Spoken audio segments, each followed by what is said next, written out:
Cinema, which is said, not an art which film lives, it's something between art and life. I feel incredibly fortunate to learn medicine through this approach.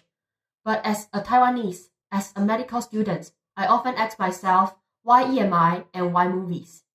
In today's world, English is unavoidable. Many of us were trained from a young age to read, write, and think in English, and sometimes it raises the concerns that we are losing our own culture. However, I prefer to see English as a tool, which we have the right to use, interpret, and make our own, especially when it comes to film, an art form where every word and tones matter. Watching English language films in class allow me to feel the power behind each line. It pushes me to think more deeply and also help me to compare how Taiwanese, Mandarin, English express the same idea with different emotional weights. Hitchcock once said, "A film is like life, but with all the boring parts cut out." In that sense, film is romantic and artistic, but in medical films, what gets cut out is often the patient's daily suffering.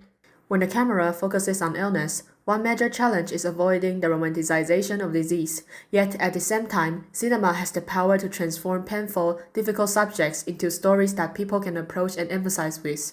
Through cinematic techniques, harsh reality becomes relatable, and even those who are usually indifferent may begin to acknowledge the weight of disease, the part of life most people prefer not to face.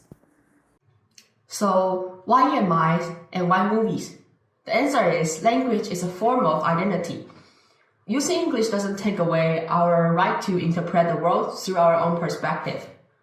And just as medicine can be an art, film can be more than entertainment.